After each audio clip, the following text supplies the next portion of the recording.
programa ele tem essa característica de ser multi-institucional, né, e interdisciplinar.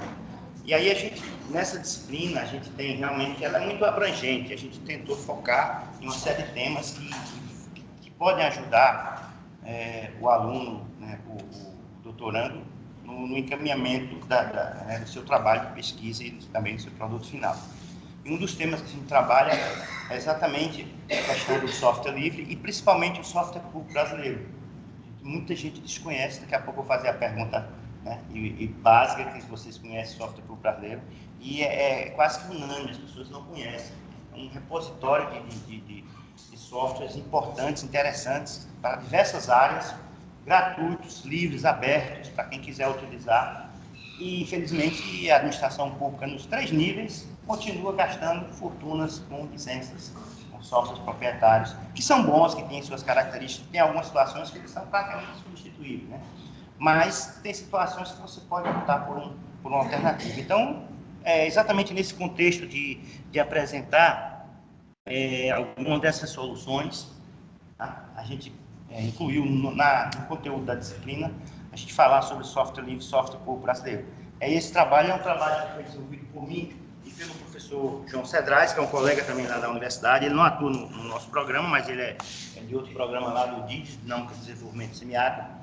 E a gente vem trabalhando com isso já há algum tempo. Tivemos projetos de extensão aprovados no MEC sobre isso, vou falar um pouquinho dessas experiências aí. E, sobretudo, a possibilidade que a gente tem sempre de olhar para esse conjunto de softwares e repositórios, identificar em algum deles algo que possa ser útil. Por exemplo, no nosso próprio trabalho de pesquisa ou na instituição na qual a gente estiver vinculado, se tiver esse vínculo aí, de repente existe uma solução já pronta, gratuita, totalmente aberta para que a gente possa utilizar, tá? Então, a gente vai falar sobre isso. Então, inicialmente, a gente conversa um pouquinho sobre software livre, só para dar uma contextualizada, uma balizada aí sobre isso, tá? Né, o que é o software livre, a definição de software, né? A gente fala muito em aplicativo, em software hoje, definição, breve históricos, e aí a questão do direito autoral, de licença, e aí a gente fala sobre o software público brasileiro, falamos sobre a definição, sobre alguns cases de sucesso, falando alguns objetivos, né, e relação desses softwares com as universidades, relatando sobre as experiências que a gente teve aqui, está tendo, na realidade, diminuiu um pouco a intensidade, mas está tendo ainda na universidade, aqui na Univasf. Então, primeiramente, a gente fala sobre software livre. O software, ele gira em torno de um código, tá? O famoso código-fonte, né? Que é um conjunto de instruções, um conjunto de diretivas, para que, ao serem passadas para o computador, ele vai executar uma série de tarefas. Ele vai executar, por exemplo, o WhatsApp, ele tem lá o código-fonte que permite que a gente faça essa comunicação, que a gente envie mensagem, vídeo, foto, vídeo, receba tudo isso aí. Então, tudo gira, tudo que se relaciona com software, gira em torno do código-fonte. E é uma coisa não tangível, né? A gente pode até baixar o aplicativo, instalar o aplicativo, mas o código é algo, embora a gente registre ele, a gente possa fazer o registro, mas a gente chama que é algo intangível, né? Embora a gente manipule e crie esse código. Então, a gente tem 2 tipos de código, chamado código-fonte, que é a linguagem de alto nível, na qual a gente costuma escrever os nossos programas. A gente escreve numa linguagem intermediária entre o que a máquina entende e o que a gente entende.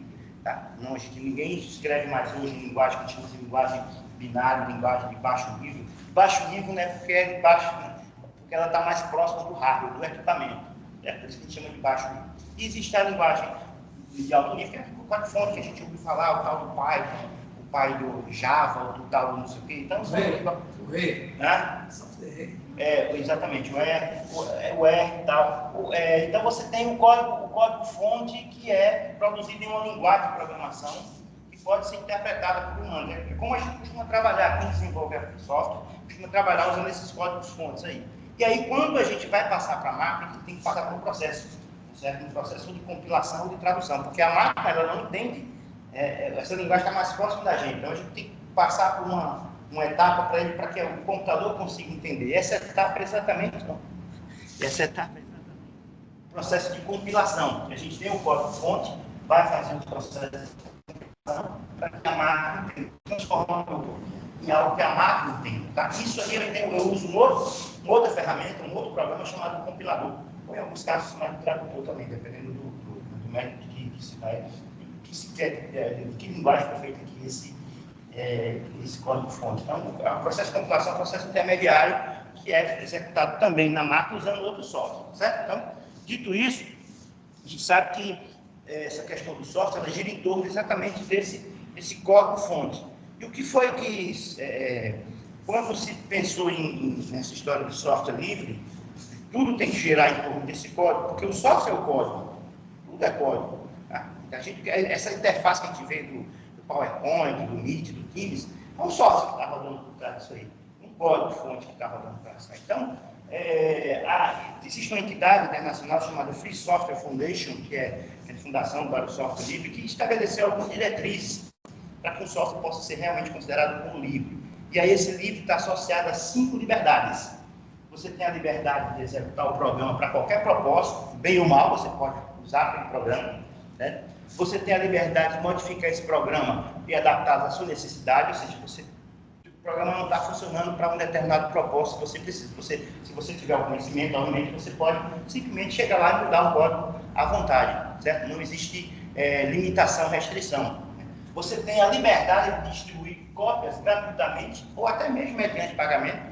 Não é porque o software é aberto, ele é livre, que ninguém pode. Se alguém estiver disposto a pagar para você, de repente você cobra pela mídia, você cobra pelo trabalho de consultoria para instalar, para configurar aquele programa. Senão, o negócio de software livre é um modelo de negócio diferenciado. A gente não remunera por licença de uso, não remunera, não paga direito autoral do software, licença para usar, mas geralmente o uso do software livre está ligado a uma consultoria, a um treinamento, a uma customização. De repente o software você passar por um processo de customização. Como ele é aberto, qualquer pessoa que entenda aquele software, que conheça aquele software, você vai conseguir customizar aquele software.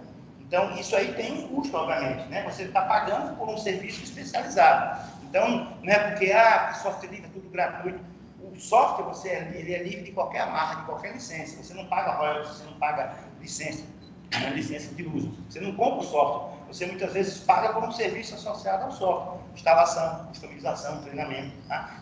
Por isso que ele é sustentável por conta disso. Porque se não fosse assim também, só no altruísmo, só na boa vontade, a gente sabe que não, né? E como é que a gente vai fomentar novas pesquisas, novos desenvolvimentos, se não tiver alguma coisa para remunerar isso, para incentivar isso? Tá? Então, há uma falsa impressão que o fato de ser gratuito, ninguém pode ganhar dinheiro. Pode ganhar. Existem empresas especializadas, tá certo? Em software livre, e que ganham dinheiro, ganham muito dinheiro, inclusive. Só que a política, o modelo de negócio é diferente. E você tem a liberdade de distribuir versões modificadas do programa. Então, você pode usar do jeito que você quiser, modificar do jeito que você quiser, redistribuir do jeito que você quiser, gratuitamente por pagamento, ou modificar esse programa. Então, são essas 4 liberdades. Quando um software atende essas 4 liberdades, é considerado software livre. E a gente não deve confundir software livre com software gratuito. Por exemplo, o WhatsApp é gratuito, mas ele não é livre. Porque eu não conheço o código-fonte do WhatsApp. Mas o que a gente consegue é fazer algumas aplicações que rodem junto com ele. Né? Por exemplo, eu não conheço o Teams, o Google é gratuito, o Gmail é gratuito, mas não é livre, eu não conheço o código-fonte. Então, o fato de ser gratuito não torna livre. Para ele ser livre, tem que ter isso aqui, ó. Sobretudo a questão do código aberto. Qual é a solução de livre? Linux é software livre, certo? Moodle, que a gente usa aquela plataforma muito comum, a gente vai citar alguns exemplos no final. Moodle é software livre, o WordPress, que é uma ferramenta que a gente consegue montar sites dinâmicos, também é software livre, tá certo? Os próprios softwares que a gente vai falar deles, o software público brasileiro, todos são categorizados como software livre, porque eles estão lá e diz respeito a essas 4 liberdades, certo? Vamos lá. E aí, falando um pouquinho desse histórico, só para a gente contextualizar de onde veio essa ideia. O que acontece? Na década de 70, não existia, claro, fornecedores de computadores eram pouquíssimos, né, no mundo, sobretudo nos Estados Unidos. A IBM era a principal fornecedora de computadores. A IBM, a AT&T, as grandes empresas que forneciam computadores, se tinha um custo muito alto de hardware, né, do equipamento. O código-fonte era fornecido sem nenhum tipo de custo ou restrição, como se fosse um manual de instrução. Como a gente compra uma TV hoje Smart e vai lá, está instalado um bocado de coisa para a gente utilizar, ou a gente baixa o celular, vem lá com um bocado de coisa para a gente usar. Né? Então, o código-fonte, ele era liberado sem nenhum tipo de restrição. E aí, o que acontece? Os usuários mais experientes iam pegando esses códigos e melhorando, de acordo, eu preciso agora, eu recebo o código-fonte original da IBM, da fábrica, e eu vou adaptá-lo, vou criando novos recursos, novas funcionalidades, para aproveitar o potencial do hardware. Então, o mercado era baseado no hardware, né? na máquina, no equipamento. Ainda nos anos 70, né, a IBM passa, né, vou começar a cobrar pelo software. E aí, por exemplo, uma empresa pequena tem um software para aquela, empresa maior, média. Então, para cada porte de empresa, ele fornecia um software adequado e cobrava por isso. Tá? E aí, um outro marco, o Unix, que é um sistema operacional, que a gente usa hoje como Windows, o Linux, né, tem uma história lá atrás que foi derivada do Unix. Por quê? Porque o que acontece? Cada fabricante tinha seus próprios sistemas, então não tinha interoperabilidade. Quem tinha equipamento da Texas Instruments só podia usar só da Texas Instruments. Quem tinha IBM só podia usar IBM. Quem tinha Dell, AT&T, só podia usar AT&T. Então você não tinha interoperabilidade. O software era feito para uma máquina, só rodava naquele tipo de máquina, muitas vezes naquele modelo. E aí, pensando nisso, a AT&T lançou lançou o Unix, que é um sistema operacional, que é a base de qualquer software, sistema operacional. É sobre esse sistema operacional que os demais softwares rodam, funcionam. Então, a AT&T lançou o Unix, que a ideia do Unix era rodar em qualquer equipamento compatível, ela tinha uma compatibilidade muito grande naquela época. E aí, com isso, as pessoas, os desenvolvedores começaram a fazer programas baseados no Unix, não baseados naquele equipamento, naquele fabricante. Então, o Unix veio para tentar estabelecer um padrão. E aí, as universidades, como fonte, né, de lançamento de pesquisa, de inovação, comparam essa licença de Unix e começaram a realizar melhorias também, oferecendo, porque você tinha realmente um potencial grande para você expandir isso aí. Computadores pessoais não se falava ainda, em anos 70, eram muito mais máquinas de grande porte que terminais, né? A gente tinha os grandes computadores, os mainframes, que a gente chamava, e terminais. Você não tinha essa coisa de máquina pessoal. Cada um tinha uma máquina no seu escritório, mesmo ligado em rede. Não, você tinha um terminal em rede ligado com o computador central. E aí, olha ele aqui, Bill Gates escreveu em 76, ele já estava começando com a Microsoft, tá certo? Ele escreveu uma carta aberta para os lobistas. Ele reclamou, nessa carta, que as pessoas estavam copiando indiscriminadamente o código de outros programas, sobretudo os programas da empresa dele. Estavam fazendo cópias não autorizadas, né? Estavam destravando as cópias. Então, ele fez uma carta, esses lobistas, como ele chamava os programadores. Então, ele fez essa carta aberta, dizendo, pessoal, não é assim não, vamos respeitar o direito autoral, não sei o quê. Mas, né, ele sabia que era um caminho sem volta, né? E aí, os fornecedores, por conta, então, não só por causa disso, mas também por causa disso, passam a proibir cópia de modificação. Eles fecham o código. Eles disseram, não, agora eu vou fechar o código, ninguém está mais, eu vou registrar o código, ninguém está mais autorizado nem a modificar o código, nem a distribuir cópias sem autorização. Né? Ou seja, todo mundo tem que pagar o concurso por isso. Ou mesmo se não pagasse, a gente tem que ter autorização para distribuir. E o usuário passa a não ter acesso aos códigos que ele mesmo ajudou a melhorar. Muito dessas melhoras aconteceu nas empresas, né? Programadores experientes, nas universidades. Eles melhoraram esse código, aperfeiçoaram esse código. Se criou o mouse veio depois.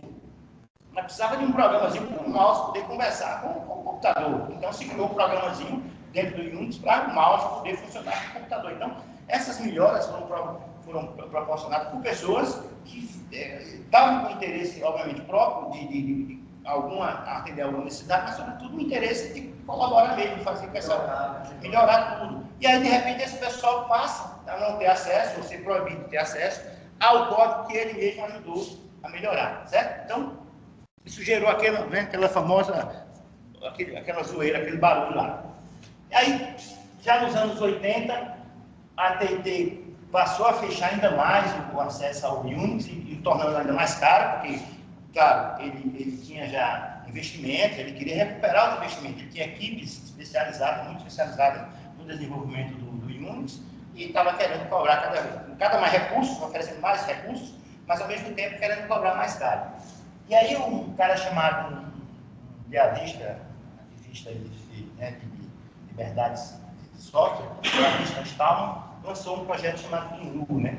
Baseado naquele GNU, tipo aquele búfalo lá, né? E na verdade, dizendo que é o GNU, não é o Unix, é uma coisa parecida com o Unix, mas não era o Unix. É um sistema operacional que deveria funcionar igual o Unix, mas que não era o Unix, ou seja, a TIT não poderia cobrar por aquilo, porque era um outro software, funcionava igual ao Unix, mas não era o Unix. Semelhante, exatamente.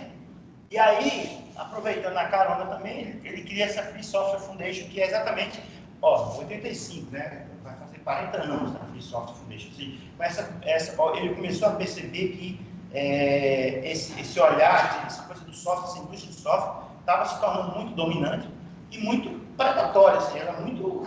Tudo você tinha que pagar, qualquer mudança que você quisesse fazer, você tinha que pagar, e muitas vezes pagar caro, e isso ficava limitando o acesso à tecnologia para grandes empresas, grandes corporações ou grandes entidades, governos e tudo isso aí. Então eles disse, não, vamos puxar agora para outra linha, para tentar quebrar esse monopólio, quebrar esse ciclo aí.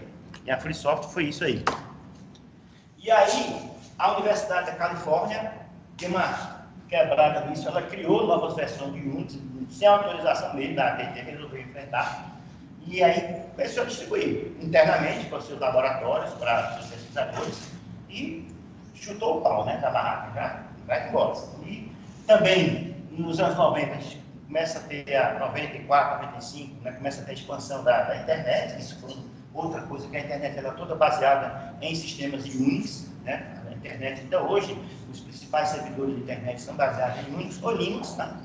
E aí um cara chamado Linus Torvalds lançou um sistema para Linux, é um finlandês ele, lançou um sistema operacional chamado Linux. Na época a gente já tinha o Windows, assim, o Windows e o DOS, né, o DOS, que a gente chamava, que era o da Microsoft.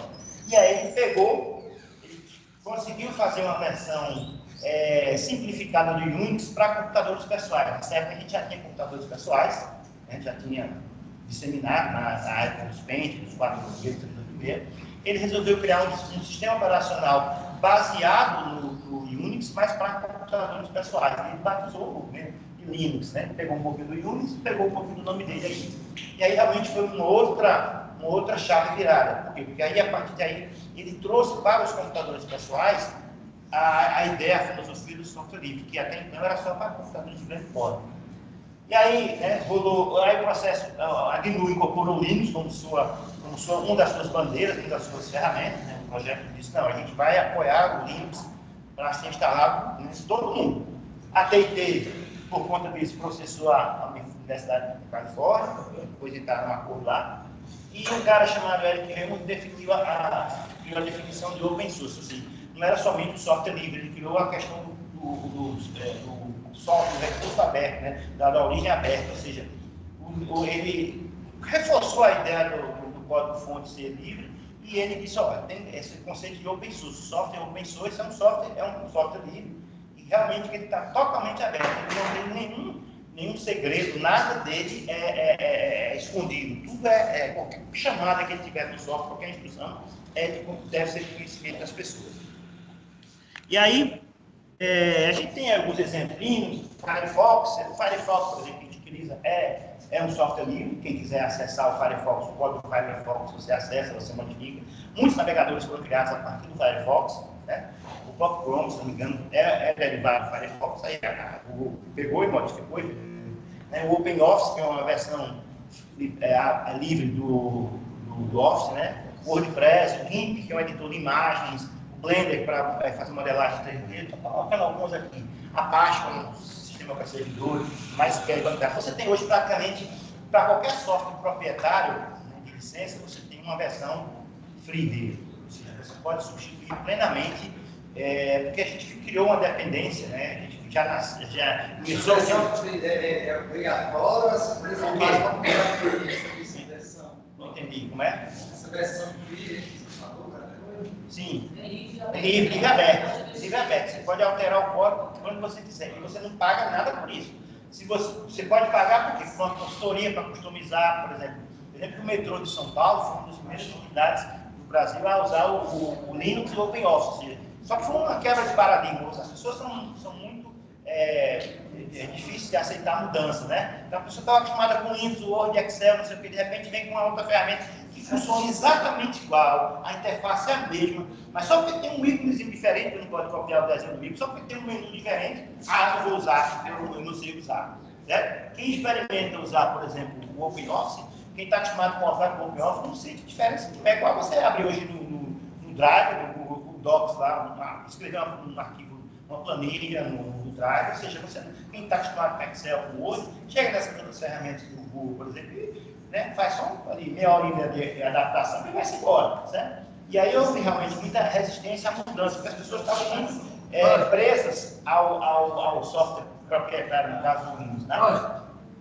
Mas esses softwares, eles acompanham as atualizações? Os sistemas operacionais? Acompanha. Muitos deles acompanham. E aí, o Linux hoje diz... Fica à vontade. Você usa o Office, por exemplo, e ele tem vários tipos de célula, de formatação, por exemplo, automação de uma planilha, bota o número aqui, ele já faz o cálculo, já faz tudo. O próprio Office faz isso. Faz isso também. Você consegue, existe a interoperabilidade de um para outro, é praticamente 100%. Pode ser alguma função que tem no Excel, que seja nova, alguma coisa, que não tem no OpenOffice, mas já vai estar. Mas essa coisa de link, de vínculo, de célula, de planilha, ele faz tudo, ele carrega tudo. Porque no final das contas, quando você gera no Excel, teu arquivo lá XLSX, ele vai ter um formato padrão que outros softwares vão conseguir ler. Certo? A Microsoft teve que fazer isso, porque ela precisava garantir a qualidade dos seus próprios sistemas. Certo? Então ela precisava garantir, ela criou, a gente chama de, os arquivos carregados de XLS, mas tem um XML lá dentro, é um formato meio que, não diria aberto, mas é interoperável. Né? Você consegue, outras ferramentas você consegue ler. Anos atrás, né, se ficou mais popular, eu usei o OpenOffice, mas não gostei muito não. Exatamente, porque ele tinha umas coisas que tinham uma diferença, mas hoje ele é 100% compatível. Hoje ele é 100% compatível. Vamos testar hoje. Eu acabei de abrir meu computador aqui, renovação do sua conta Microsoft tá? Professor, o senhor fala de tanto de Linux, eu uso o Windows. Sim, eu uso o Windows, porque também tem a questão da produtividade, de ter mais familiaridade, certo? Mas já usei Linux em algumas situações eu tenho que recorrer ao Linux, certo? Em algumas situações mais específicas da minha área, eu preciso recorrer ao Linux. Mas, para essa parte didática, pedagógica, a Microsoft ainda leva essa vantagem, tá? E aí a gente tem um portal, milhares de soluções para esse portal hoje. Ele tem milhares de soluções. Ou seja, eu quero um software para, sei lá, colocar sensores de temperatura, não sei o que, tem lá um software para isso. Então você tem várias soluções livres, você coloca lá. Agora, claro, o portal aí é um portal todo em inglês, né? Os softwares, a maioria são softwares em inglês, né? Porque se você quer internacionalizar, você tem que colocar isso em inglês mesmo. Então você tem uma série de ferramentas. Eu quero um software para fazer gestão financeira da minha empresa. Tem lá, certo? Eu quero um software para fazer, eu quero um navegador diferente de Chrome, de Firefox, tem lá. Então você tem realmente muitas soluções prontas para isso, né? Nesse site aí. Ou eles têm os próprios sites dele, no Moodle, você tem um site Moodle.org, Firefox.org, você tem os sites das aplicações e você tem o seu SourceForge, que você consegue ter um repositório aí grande de informação. E aí, o que é que motiva as pessoas a utilizar o software Linux? Custo, porque você se livra do custo de licenças, assinaturas. Né? Segurança, por que essa segurança é importante? Então, o código desse software é aberto, ele é auditável, qualquer pessoa com experiência que conheça o código vai conseguir ler o código e vai identificar se existe alguma coisa maliciosa lá dentro, se tem alguma coisa prejudicial. Então, o código é transparente. Né? É igual, você não tem como um processo, é como se fosse um processo sem sigilo de justiça. Você abre o processo, você vê todo o processo. E o software proprietário é um processo como se fosse em segredo de justiça. Você não consegue entender o que é que está lá dentro. Tá? Então você tem a segurança, por quê? Porque exatamente essa transparência.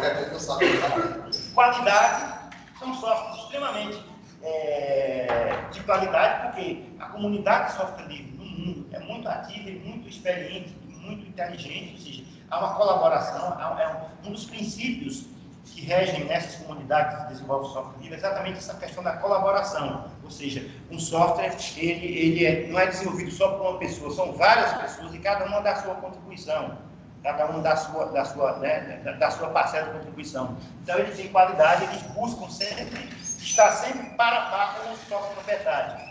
Interoperabilidade, ou seja, uma ferramenta, um software que é desenvolvido para uma plataforma, vai funcionar em outra plataforma, vai funcionar em outras máquinas. Eles procuram sempre garantir isso aí. Versões, um software eles funcionam em qualquer versão. Redução de risco com bloqueio de fornecedores, ou seja, de repente você tem uma empresa que só ela fornecia aqueles... Imagine o seguinte, imagine se hoje, se o fabricante da AutoCAD, chamado Autodesk, AutoCAD é aquele software de desenho técnico, de projeto, de engenharia, não sei o quê, AutoCAD. E aí, imagine se a Autodesk resolve fechar as portas, quebrou. O tanto de gente que ia ficar órfão disso. Por quê? Porque muitos, milhares e milhares de pessoas no mundo todo usam o AutoCAD como sua ferramenta principal de desenho. De repente parou, aí a Autodesk quebrou e pronto, fechou. Imagina se a pessoa vai ficar sem atualização, sem suporte técnico. Quando você tem o software livre, você provavelmente não elimina, mas você reduz o risco. Porque na hora que alguém disser, no dia que a Mozilla disser, não vou mais fabricar o Firefox, vai ter um bocado de gente que vai continuar mexendo no Firefox. Como o código está ali, vai continuar a gente atualizando. Já aconteceu isso com várias soluções. A ideia original ela foi, o desenvolvedor original ele abriu mão e disse, eu vou descontinuar as atualizações, o suporte, mas como o software é aberto, é livre, então vocês podem continuar utilizando e o software continua funcionando até hoje. Então você reduz o risco com bloqueio de fornecedores, por qualquer razão. O cara quis cobrar valor exorbitante da licença. Aí eu não vou conseguir, não vou pagar mais, tá? Vai ter o bloqueio, né? Então isso também, você reduz isso aí. E para os desenvolvedores, para quem é da área de desenvolvimento, ele vai atrás de soluções para os seus problemas. Ele tem lá, o chefe mandou ele fazer alguma coisa lá, um software, uma melhoria, alguma coisa, e ele não conseguiu. Ele vai nas comunidades, tá certo? Ele vai junto aos outros desenvolvedores que trabalham naquele software, e ele vai conseguir tirar a dúvida deles. Em vários fóruns, alguns são famosos, como o Stack Overflow, que você tem uma dúvida, tem um problema, você coloca lá dentro. Rapidamente a comunidade responde, dá uma ajuda. Há esse auxílio mútuo dentro da comunidade. Aprendizagem, porque você exatamente... uma coisa é você pegar algo pronto e começar a usar algo pronto. Outra coisa é você construir algo para que você use e outras pessoas usem. Então, realmente, você vai conhecer por dentro essa coisa do software. Então, existe um fator de aprendizagem muito grande aí também. Altruísmo, claro, você fazer um serviço, prestar um serviço para alguém, ajudar alguém. Tem uma entidade lá, sem fins lucrativos, uma Santa Casa da Misericórdia que está precisando de um software para fazer, como tal. Você junta com a comunidade, não paga, depois instala aquela Santa Casa, pode ser que depois o outro hospital queira, ou queira contratar o serviço também, aí você já tem o software pronto, você vai atuar com tudo isso aí. Inserção em comunidades de desenvolvedores, existe aqueles caras que realmente a reputação, a coisa ligada à reputação. Aquele cara é bom, ele responde os fóruns, ele está sempre antenado, ele está sempre dialogando com os colegas, ele está sempre ajudando os colegas a resolver problemas, E aí ele tem a questão da reputação e tem a questão da empregabilidade. Existem muitas vagas no mercado de TI para pessoas que têm essa pegada de desenvolvimento, que têm uma experiência de desenvolvimento de software livre. Por quê? Como eu falei, o modelo de negócio software livre ele é diferente, ele não remunera a licença, não remunera o software, remunera o desenvolvedor por aquele serviço prestado, em customizar, tem uma solução lá, você customizar para a minha empresa. Eu vou lá, contrato o programador, ele customiza e pronto. Não tem nenhum vínculo com ele é freelance, muitas vezes ele vai ter um vínculo, existem situações que ele vira um cara de TI da empresa só para ficar cuidando desse software livre lá, parte tecnológica baseada em software livre. E tem duas questões associadas ao software livre. O fato de eu desenvolver software e colocar ele como livre, como aberto, eu não perco o direito autoral daquele software. Se eu fizer o registro, eu posso fazer o registro daquele software, deixar como código aberto, o direito autoral pertence a mim. Eu não vou ter ganhos financeiros, por exemplo, por licença. Mas eu posso, de repente, lá na frente, propor treinamentos, consultorias para usar o meu software e eu ganhar com isso. Eu posso. Então, o direito autoral, existe a propriedade, a proteção da propriedade intelectual, que é para o autor do software. Mesmo que ele seja vinculado a uma empresa, quando a gente vai registrar um software no INPE, que é o instituto que regula isso, o INPE não permite que você registre, a empresa registre um software, vai colocar sempre o autor. A empresa pode ser a proprietária, assim, material, pode oferir algum tipo de receita, mas o autor do software, o direito moral, intelectual, proprietário, é de quem resiste, a pessoa. E se existe também o direito autoral, vai permitir não deixar que outros possam fazer esse mesmo registro. Esse mesmo registro. Exatamente. Que você criou e possa vir fechar. No dia que você quiser fechar, você fecha. Né? Então, se a pessoa criar aberto, vai registrar e outro vir registrar. Já teve muito isso. Já teve muita confusão por causa disso. Né? Já teve muita confusão por causa disso. Né? Dizem que a Microsoft fez isso e tal, né? E aí você tem, a licença é a autorização para o uso do software concedida pelo autor sobre o tempo específico. Você, mesmo com o software sendo livre, sendo gratuito, sendo aberto, ele está sujeito, você pode colocar ele sob uma licença, para garantir, por exemplo, que quem fizer alguma modificação nele, ele continue sendo livre, certo? Ou não, só, eu vou colocar aqui uma determinada licença, tem uma licença mais permissiva aqui, você pode pegar meu software e fechar ele, certo? O direito autoral continua sendo meu, mas você pode, se alguém quiser pagar para você por esse software, que você fechou ele, né? Então existe até essa permissão total é possível, entendeu? Ou não, você não, o software é meu, ninguém vai fazer, você é código aberto, mas você pode fazer, modificar à vontade, mas você não pode cobrar por isso. Então qualquer modificação que você fizer, você não vai poder cobrar. Então existem certos tipos de licença. Por exemplo, quando a gente faz um software que vai colocar no portal software público, ele tem que ter uma licença chamada GPL, General Público, uma licença pública geral, dizendo o seguinte: quem quiser pode pegar esse software para fazer o que quiser, aquelas classes de liberdade lá plenas, certo? E aí, essas licenças, a gente tem a licença permissiva e a licença recíproca. A permissiva, permite utilizar o software como desejar, inclusive permite que o produto das modificações tenha outro tipo de licença. Por exemplo, eu pego o software, modifico, modifico ele, digo, ó, agora eu vou mudar a licença, agora eu não vou permitir que as pessoas modifiquem o que eu modifiquei. Fecha ele, de certa forma, tá? Então, a coisa assim é muito transparente. E a recíproca, permite utilizar o software como desejar, mas impede o produto de modificação de outro tipo de licença.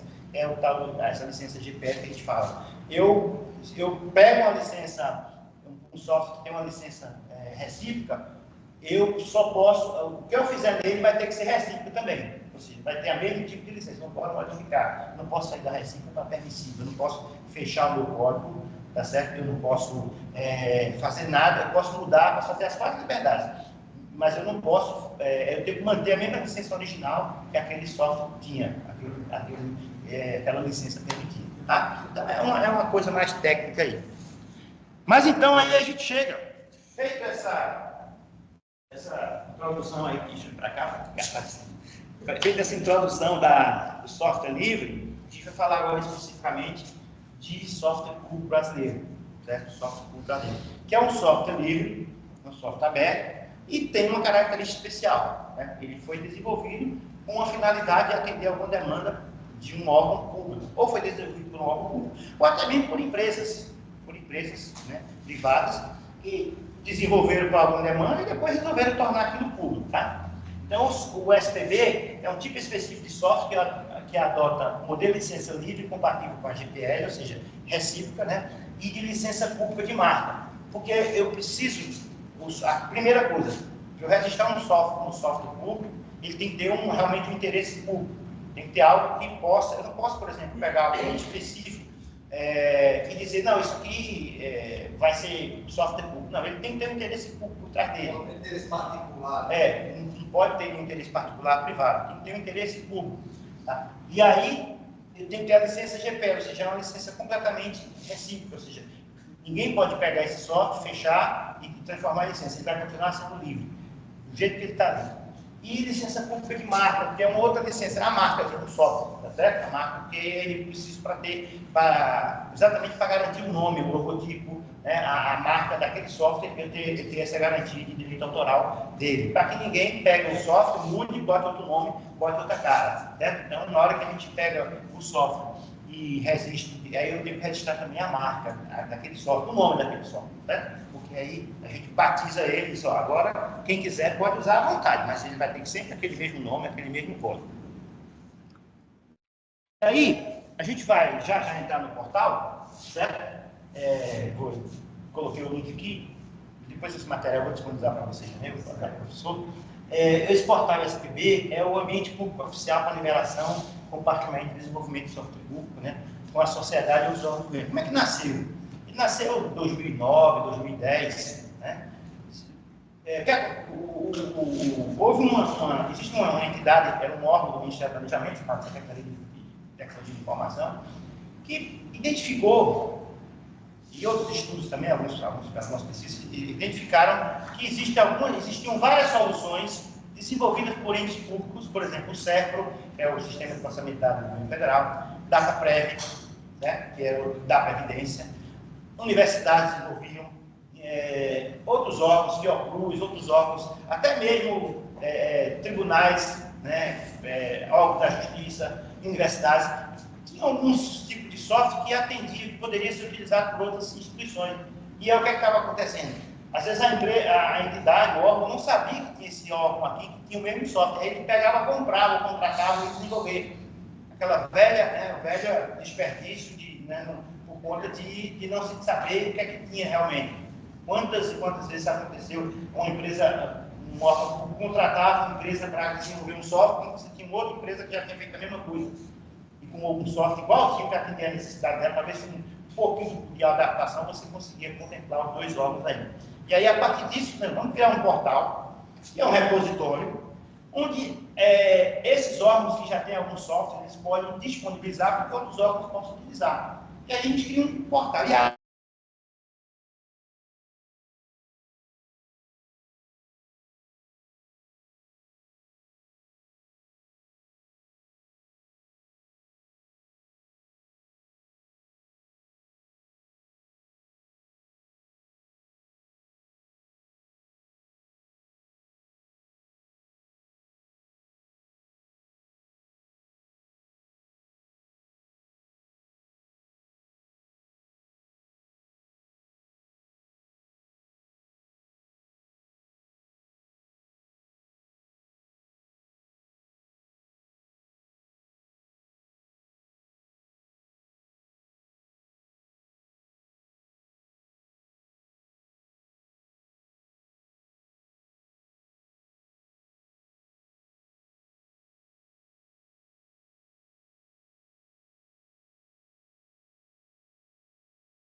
A internet acaba, tá bom. Acho que botando aqui uma função Wi-Fi, né?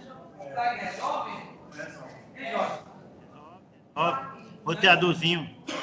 Um roteador que resolve. Não, Bruno? Vou providenciar isso, viu? Roteador para vocês aí. Vai ser perfeito. Vamos lá.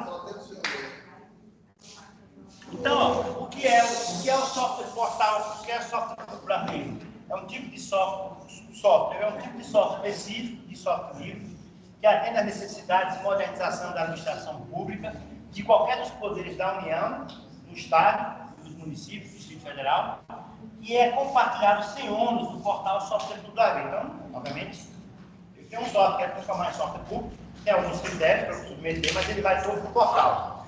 Qual é o objetivo? Disponibilizar um ambiente de compartilhamento de software com foco na gestão de recursos e gasto informático mais racionalizada e ampliação de parcerias e reforço da política de software livre no setor público. A ideia é pessoa que entenda pode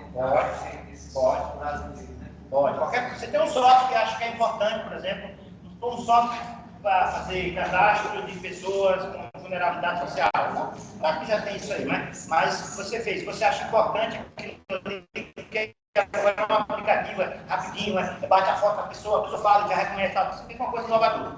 Manda falar para o portal e ele vai ter alguns critérios, tem que fazer o registro na licença, mas sem custo, o registro da marca também sem custo, e ele vai ter uma equipe que vai analisar, mas esse software realmente está ok, pode ir para o portal. Né? Mas está registrado lá quem é o coordenador, porque vira uma comunidade. Vai registrado para a pessoa, exatamente, para saber quem é. E aí o contexto. Essa iniciativa ela resulta na economia de recursos públicos, constituindo um recurso benéfico para a administração pública. Nós já temos 81 softwares catalogados. 81 é pouco, tá? É muito pouco. Se a gente pensar o potencial que a gente tem, por exemplo, na universidade, software quando eu ir na universidade, eu vou citar um exemplo aqui, vou dizer, obviamente, mas uma grande universidade brasileira do Nordeste desenvolveu um sistema acadêmico, tá? E, obviamente, eles não colocaram como software público. Depois que terminou a gestão, o antigo reitor montou uma empresa para fornecer esse software para várias outras universidades, fez um lobby forte no MEC, e várias outras universidades passaram a aderir, porque o MEC tinha como se fosse um selo do MEC. Só que não era software, chancelou. É meio que chancelou, tá? E aí todas as universidades correram para adotar esse software, só que correram para pagar, pagando muito, muito mesmo. Né? Nesse caso, que não é software público.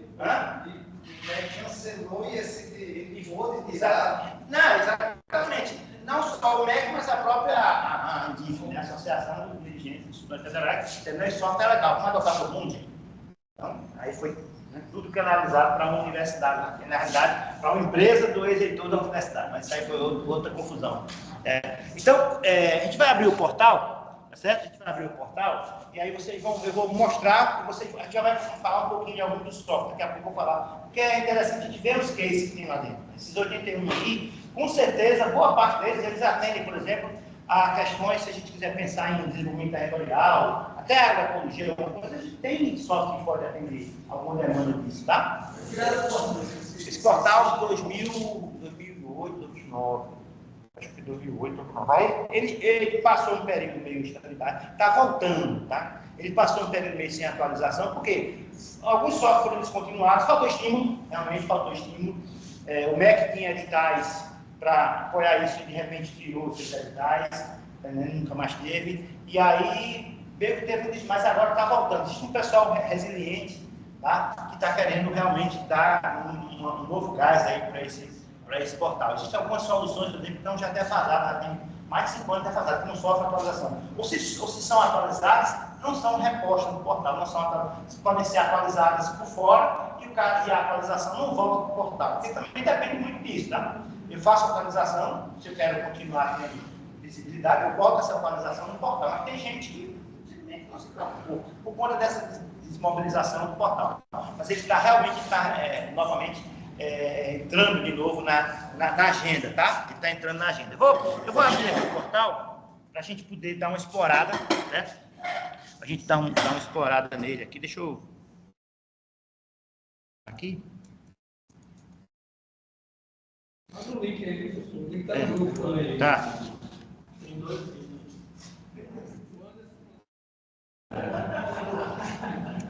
Já mandou, né? Pronto, eu tenho que parar aqui a apresentação para poder mostrar aqui o software público aqui para vocês. Então, aqui tem essas definições, eu trouxe daqui, tá? Objetivo, contexto e o que é. Ó, criado em 2007, falei 2007, conta com várias soluções, inclusive a gente trouxe gente do software público, uma experiência que a gente teve aqui, a gente trouxe gente do Uruguai para falar do software público lá no Uruguai, certo? Tem a legislação todinha, os critérios, aí que eu quero disponibilizar um software, tem aqui uma portaria, tem um manual de ofertante, tal, e aí tem os benefícios, ó, economia de recursos, independência de fornecedores, segurança, compartilhamento de conhecimento, e aí tem o catálogo, tá certo? Tem o catálogo aqui, que a gente vai vai entrar aqui no catálogo. Vamos ver se tem um diagrama. Alguém pode entrar, por exemplo, tirar, melhorar e aquele dia não voltar e quando a pessoa registrar aquele software para ele. Não registra não, porque todos esses softwares são registrados. Certo. Então se ele não pode. Não pode. Não pode. Mas, professor, quando, por exemplo, para registrar um software, eu preciso do código hash. Código hash, isso. Aí, por exemplo, se eu pego o software e eu altero a análise de dados dele, eu mudo o código hash. Não, porque o código hash ele é feito a partir da fonte, do código de fonte dele. O código fonte é um pedaço, ou o código fonte todo é um pedaço. E aquilo ali... Ele altera uma parte daquele aplicativo de software. Olha, depende de como foi feito o registro. Porque se esse código hash pegou uma parte, e aí a dica, código hash é como se fosse um DNA do software, tá? Quando a gente registra software, o código hash lá, o DNA dele. Ou seja, que não muda, né? Que não é possível mudar o código. Você não pode, o mesmo software, gerar 2 códigos hash distintos. É isso, porque assim, eu registrei não, né? Eu passei os dados para registrar um aplicativo. E aí, eu conversando com o pessoal da tecnologia da informação lá dentro, que eu queria fazer, eu estava mandando, mas eu ia fazer uma alteração desse aplicativo. Por exemplo, o aplicativo ele coletava os dados de unidade da área e calculava o tempo da irrigação, para deixar aberto. Só que depois eu ia adicionar outros dados para fazer a leitura, para gerar, entendeu? Outros dados, para fazer a leitura e outros cálculos. Eu ia fazer um upgrade. Aí ele disse, não, a gente registra isso. E quando você for mudar, você vai mudar os dados de análise, aí muda o código hash.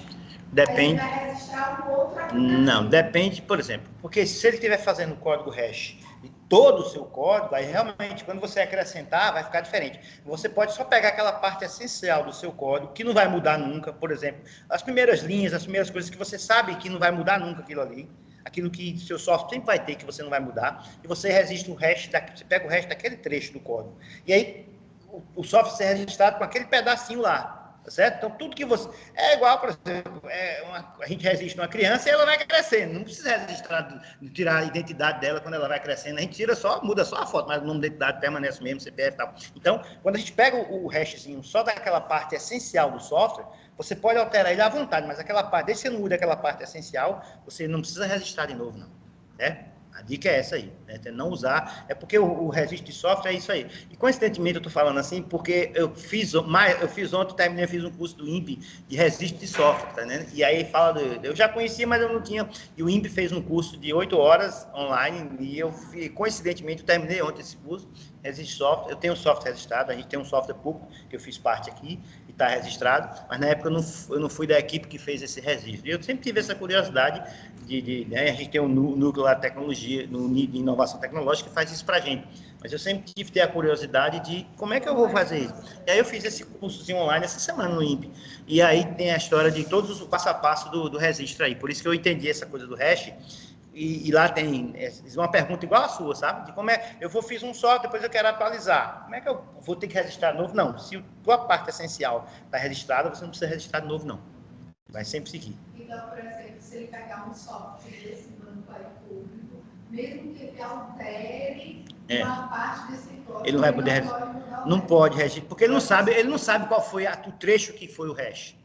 Ele não sabe. O hash é... Mas ele pode pegar um novo trecho de hash e Não, porque aí pela característica do software, aí vai ter uma comparação técnica, entendeu?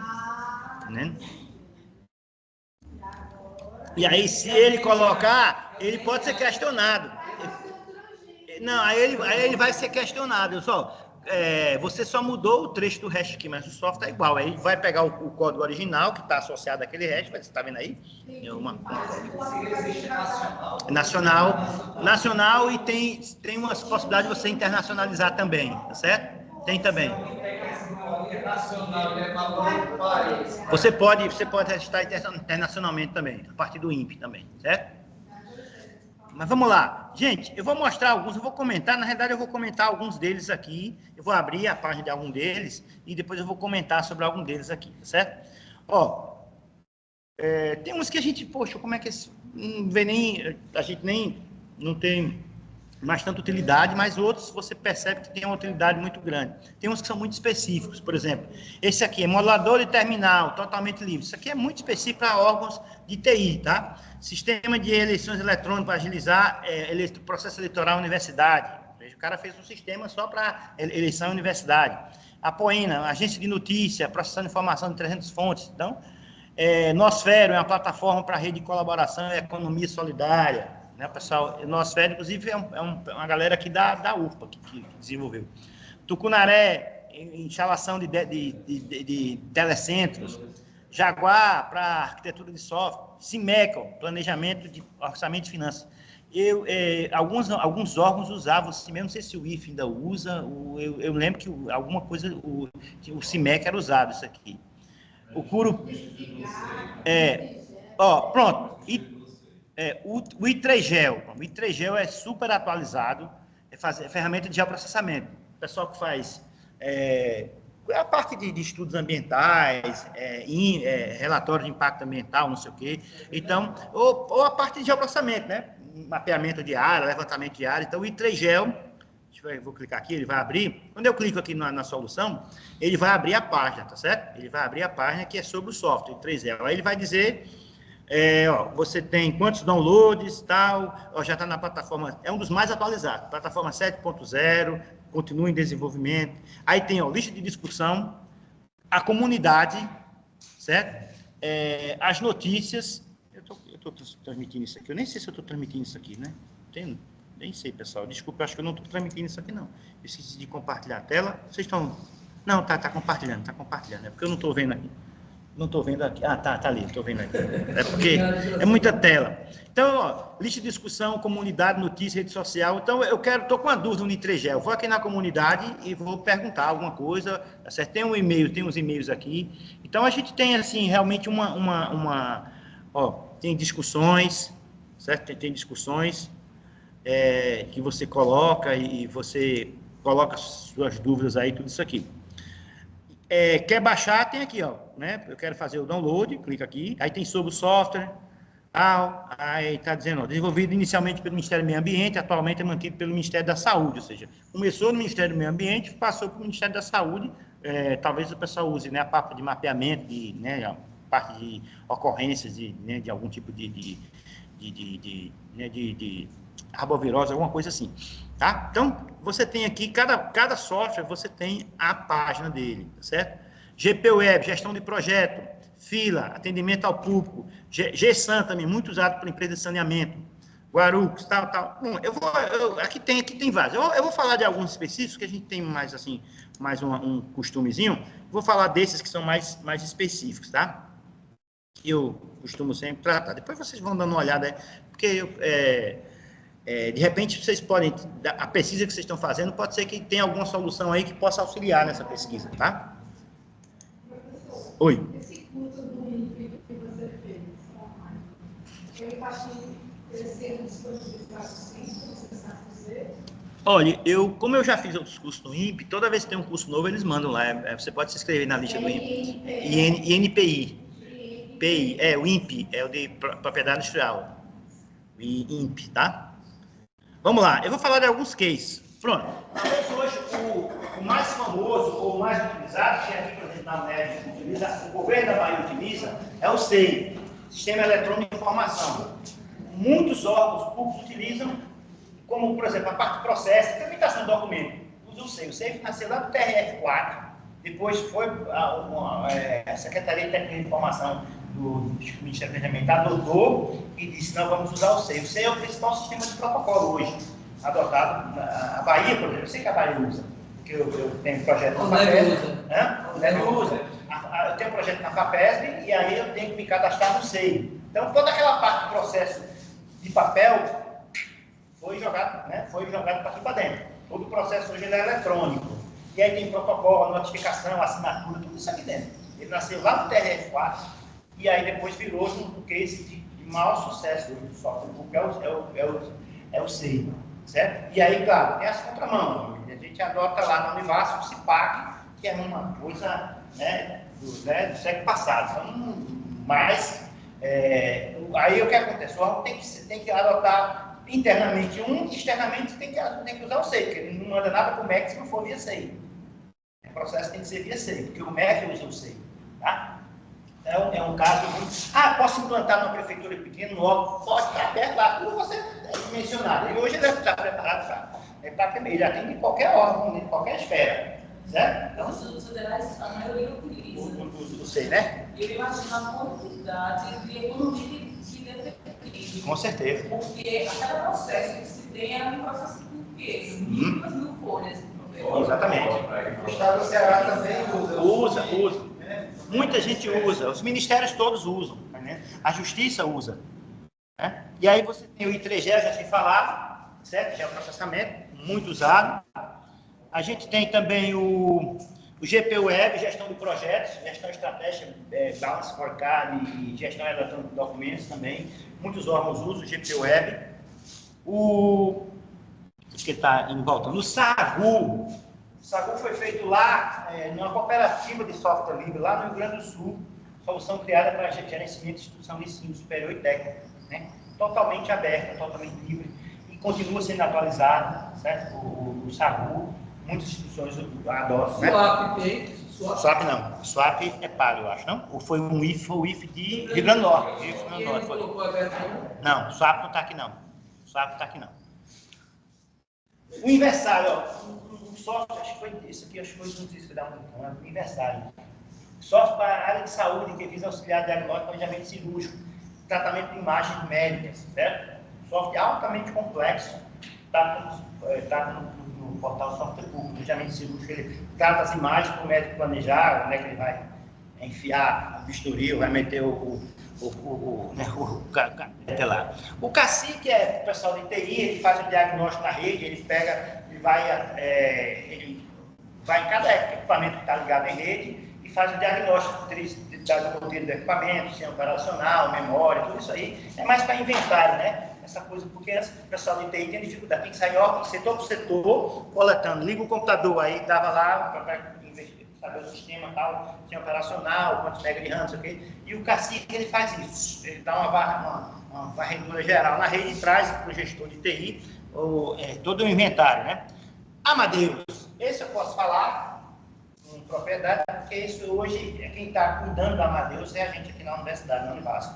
O Amadeus nasceu na UFPE, e o mestrado foi nele. Então, ambiente virtual da aprendizagem, como o Moodle, como o Classroom, né? Só com ambiente nacional, totalmente aberto. Os dados dele não ficam transitando por aí, não, né? Os dados.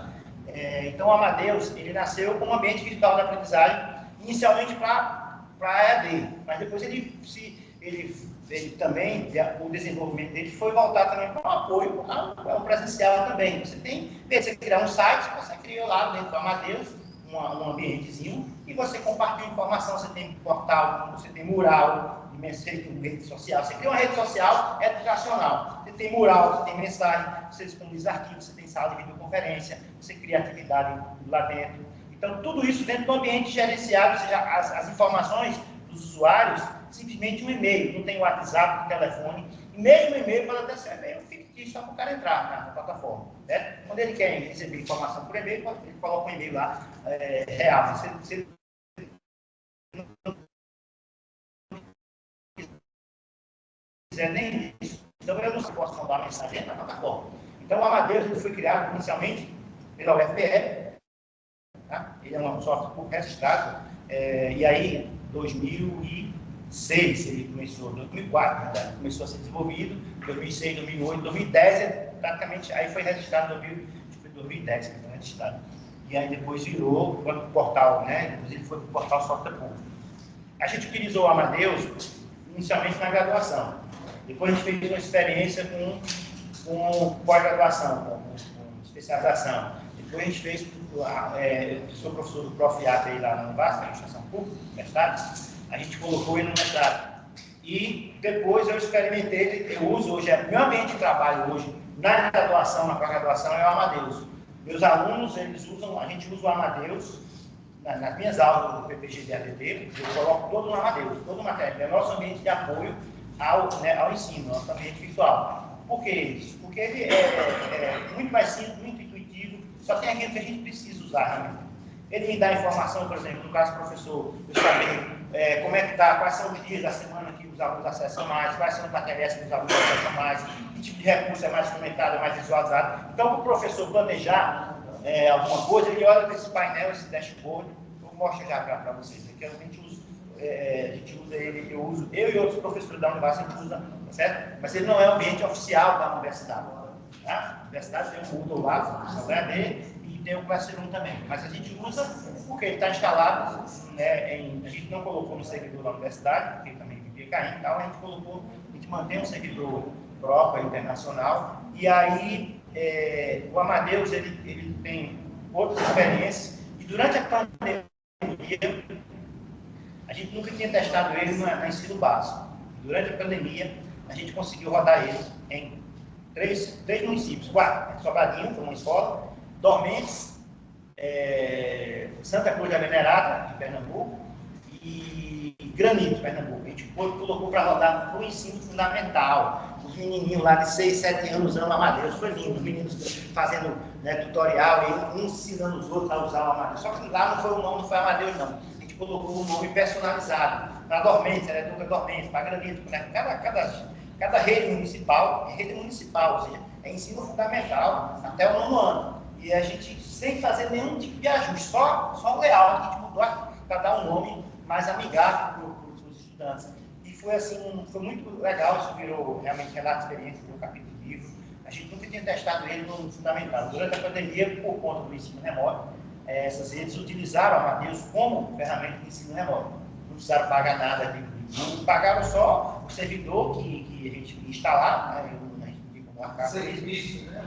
O serviço de terceiro, não foi nem o nosso, porque a gente estava querendo realmente validar com a gente tinha um programador, desenvolvedor para fazer essa coisa de alta, a gente pagou para ele também, a prefeitura pagou para ele, mas sem nenhum tipo de remuneração, no caso, para os pesquisadores. Daqui a pouco eu mostro a Amadeus para vocês aí, que é minha ferramenta de trabalho, tá?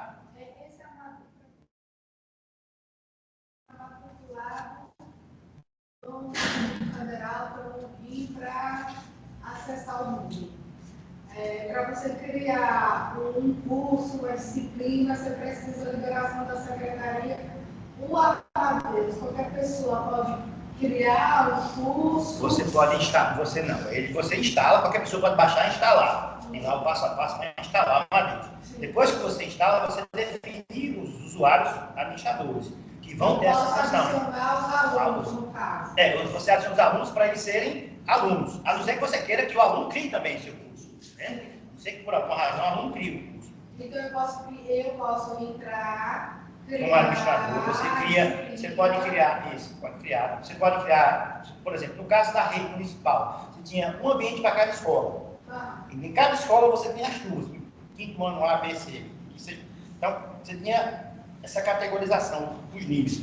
Escola, séries, turmas. Certo? E dentro das turmas, as disciplinas. Por exemplo, 9º ano, tinha lá o professor de ciências, professor de português. Aí você tinha o nível de disciplina. Então, o professor de português só acessava o ambiente de português naquela série, naquela escola. Ou as turmas que ele teve. Ele pode criar. Normalmente a gente criava para ele só coloca os recursos lá dentro. Isso era criado para ele para diminuir o trabalho dele. Só chega lá para botar esse arquivo aqui, vou criar essa atividade. Ele só faz isso. Para diminuir o trabalho dele. Então, ele entrava na plataforma, já tinha lá tudo, a estrutura dele, ele já estava vinculado às disciplinas que ele era professor. E o aluno já estava vinculado às disciplinas na qual ele era aluno. Então, quando o aluno do 9º ano entrava, aparecia para ele as disciplinas dele. Ciências, português, matemática, tá? Aparecia para ele lá. Tá certo? Então, ele só acessava aquilo que era dele. Tem umas áreas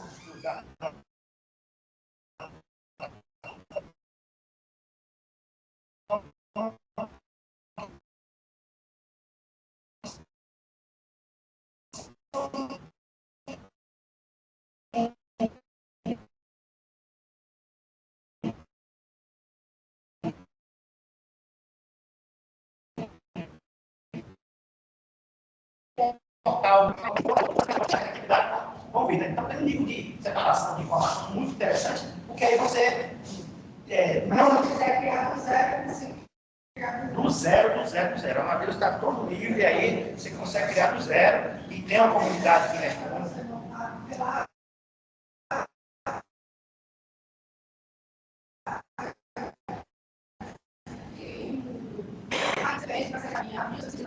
os alunos não posso fazer.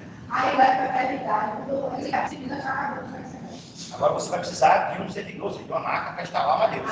Porque para todo mundo conhece, você precisa de um servidor de internet, né? Então provavelmente vai ter que recorrer ao pessoal da TI lá, para eles pegarem o servidor, vão criar um endereçozinho, Amadeus, e Baiano, não sei o que, vão criar Isso, aí você vai, ele vai ter que disponibilizar um espaço lá. Não vai conseguir outro. Aí, por isso que a gente fez o quê? Por isso que a gente fez o quê? Até para não sobrecarregar também, já sobrecarregar então, a gente criou um servidor fora, a gente contratou um servidor fora, um serviço fora. A gente paga um servidor fora, internacional, 24 horas, 7 dias por semana, a gente paga ele.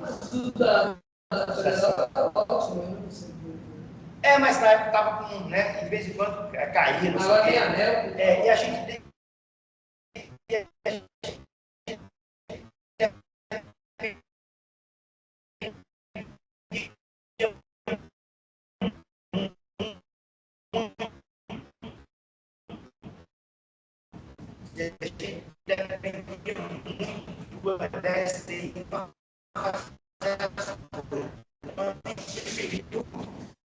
Tirar essa dependência. Então a gente criou fora a gente administra. Eu mostro lá, Deus, aumentar a disciplina. Será que a gente consegue implementar lá no Detran? Olha, o SGA, olha, depende do Detran. Se eles vão dar para você um computador para você implantar e um monitor para você bater a chamada lá do mundo da senha, você consegue. Então. E ele foi atrás tal, e plantou. E ele fez mais, ele fez uma inovação lá que tinha alguma coisa que não tinha, o SGA não tinha. E ele desenvolveu, e aí voltou para a comunidade esse desenvolvimento, a comunidade aprovou. Ou seja, a mudança que ele fez aqui foi incorporada, foi atualizada junto com as versões do SGA. E o Detran passou a usar o sistema que ele fez lá. Ele fez o estágio lá e depois fez o TCC dele lá, certo? Utilizando essa experiência do SGA livre. Formação, né? Engenharia de computação.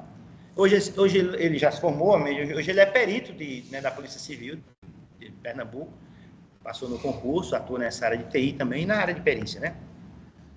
Caso assim, a gente sempre... O E-Cidade, gente, se todo município brasileiro usasse uma ferramenta como essa, a gente tinha outro nível de situação, assim, em termos de transparência, de utilização de recurso, de versatilidade.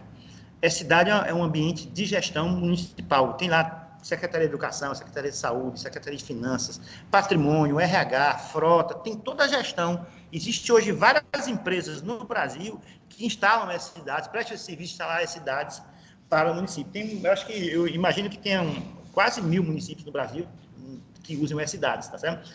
Software livre está lá dentro, ou seja, o cara lá, o gestor municipal, ele quer implantar tecnologia em todas as secretarias dele, a gestão municipal. O E-Cidade faz isso, né? Gestão do município brasileiro de forma integrada. E como o nome está dizendo, é integrado mesmo, ele consegue, né, ele gerenciar essas informações em todas as secretarias.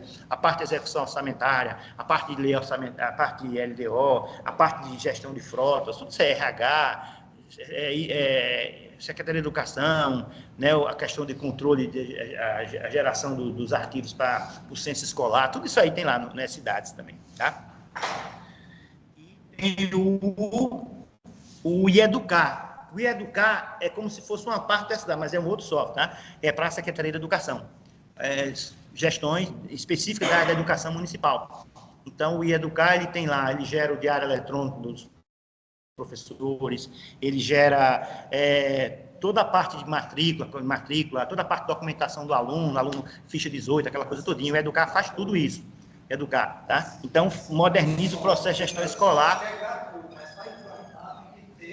Você pode, de repente, ter um cara bom de TI que vai conhecer, vai mergulhar, talvez ele dê conta, mas você tem empresas que fazem isso. Depende para você, se você quer uma coisa mais em tempo curto, você já contrata a empresa, ela vai, te implanta isso, treina o teu pessoal, e muitas vezes sai mais em conta do que você esperar, ou do que você pagar por uma licença de um outro software, nem sai muito mais em conta.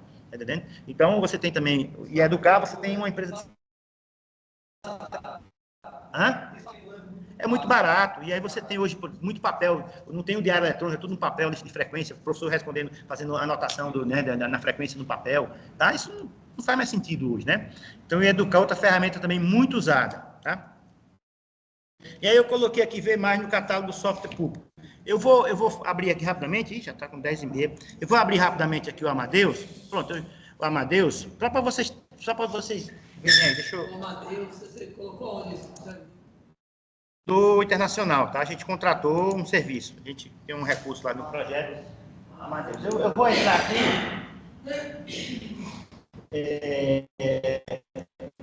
Eu vou entrar direto na disciplina. Veja que eu estou, obviamente, com um perfil de administrador, então aparece muita coisa para mim aqui. Eu tenho aqui os botões aqui, ó, os assuntos que são as disciplinas. Eu tenho aqui um mural, eu tenho aqui um sistema de mensagem, eu tenho um painel de Analytics, que é aquela página para eu olhar como é que está o ambiente aqui e tal. Por exemplo, se eu clicar aqui em Analytics, ele vai me dizer uma série de coisas. No caso da plataforma, né, quantos professores tem cadastrados, quantos estudantes, tá certo? Que está ativos e inativos. Eu tenho aqui uma quantidade de acessos, tá certo? Diários, eu sei quem são os alunos que mais interagem, eu sei o dia da semana, o horário que eles mais interagem. Então, se eu estou fazendo atividade remota, eu sei qual é o dia que os alunos mais entram aqui. Isso eu posso ver por disciplina. Eu estou vendo na plataforma como um todo aqui, mas eu posso ver isso aqui dentro da disciplina. Aí eu tenho aqui os alunos que mais interagem, eu posso ver a lista, né?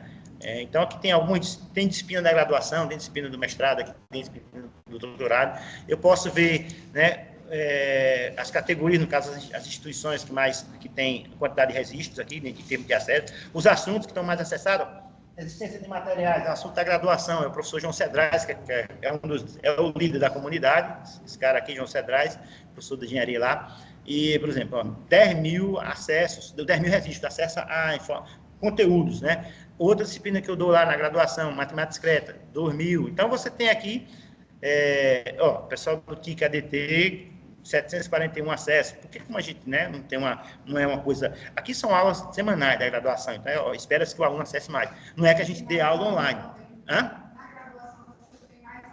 Mais alunos e, exatamente, uma frequência maior. Isso aqui é acesso a recursos, tá? Eu vou entrar aqui na disciplina.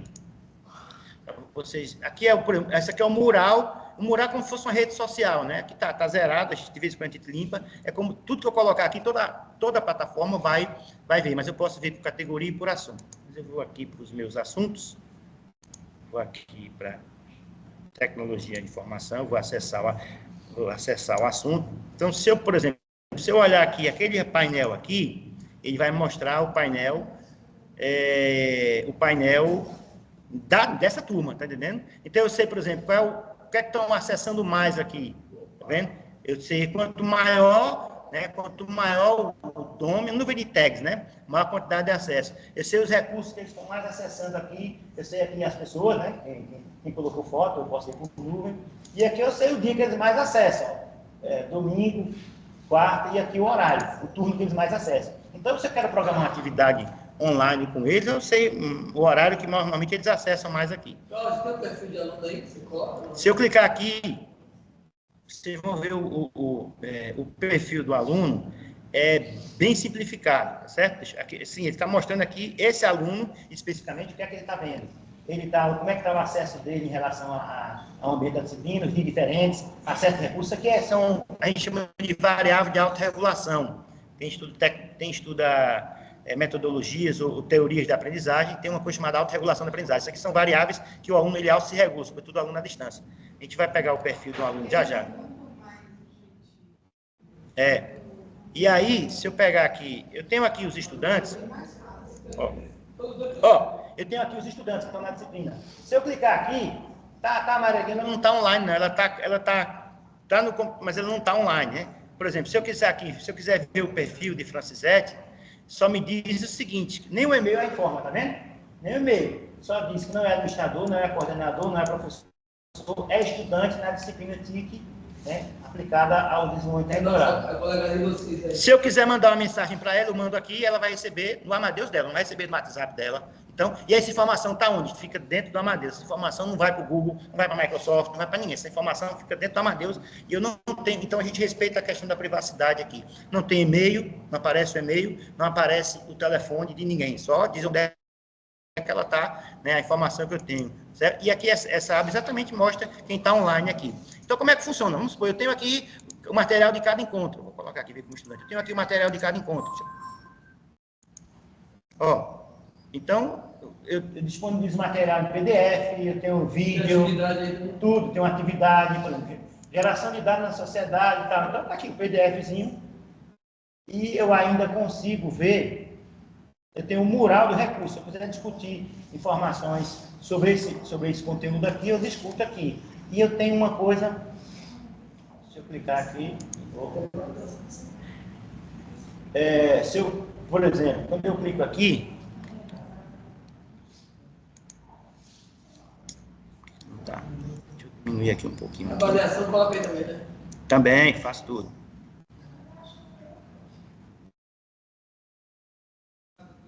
Baixar o aluno. Não, ele pode ver aqui mesmo, certo? Ele pode ver aqui mesmo. Ah, porque eu estou vendo como estudante, por isso que ele não está aparecendo para mim a questão do relatório aqui. Deixa eu tirar como estudante aqui, porque eu consigo ver o que foi quem foi os alunos. Por exemplo, quando eu clico aqui em relatório, eu consigo ver, professor, né? No caso, eu consigo ver quem fez, quem acessou aquela atividade, ou viu aqui, e quem não veio, né? Até aqui, ó. Se eu clicar aqui em não realizado, eu sei quem não viu. Eu posso mandar uma mensagem para ele, você precisa ver esse material aqui, é importante, não sei o que, não sei o que. Então, você cria um ambiente de interação muito mais dinâmico, muito mais efetivo aqui, tá?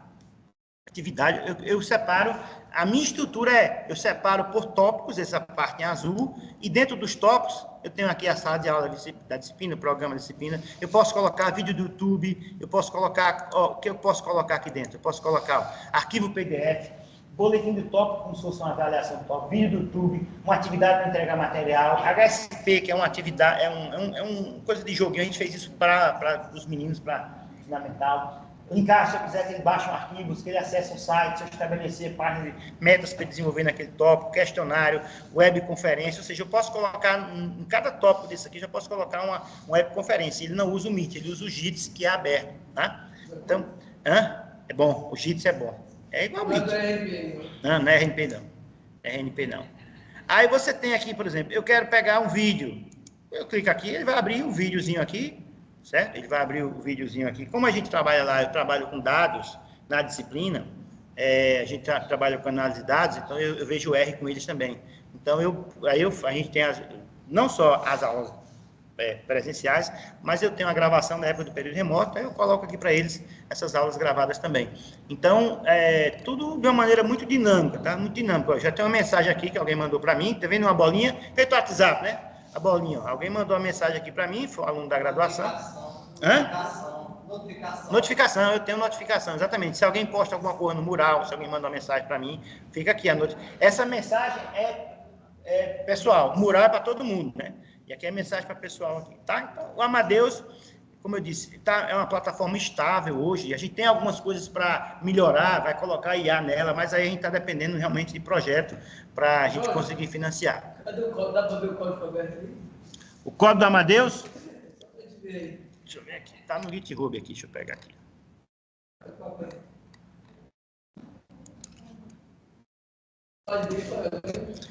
Ele foi feito, ele está em Python agora.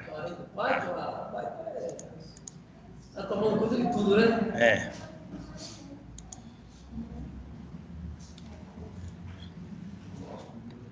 Olha aí, pessoal. Ó, tem uma licença Creative Commons, certo? Olha aí, você faz o download dele, né? Pronto, tá aqui, ó. Tem o GitHub dele aqui, que é onde tem informação, né, do Facebook. O código dele está aqui no GitHub, é aberto. Que é um repositório de código. Né? Ou eu posso fazer o download, estou fazendo download aqui, tá vendo? Mas eu posso abrir ele aqui Aí você abre no GitHub, que ou eu abro ele aqui, ó, o código aqui, tá vendo? Amadeus. Quem não viu o código aberto? Repositório. E ele mesmo ele tá em que servidor? Ele tá eu acho que ele é no DigitalOcean. Ele está hospedado fora do país, certo? É tipo a Amazon. Não, a gente que mantém, a gente paga anualmente por ele, certo? A gente paga um valor anual. Sim, desculpa, porque ele está no servidor federal. Ele não está no servidor da universidade, não. O link lá está no... Não, sim, o código está no portal software público, o código dele, mas o serviço está em outro, tá? A gente paga para a gente ter um servidor para a gente colocar ele na nuvem, certo? Olha o código. Vou pegar aqui. Pronto. Vou pegar um pedacinho, porque tem vários, né? Pronto, aqui é o código, tá vendo? Ó, esse arquivo é parte do programa Amadeus, ou simplesmente Amadeus é um software livre. Olha o código dele aqui. Deixa eu dar um zoom aqui.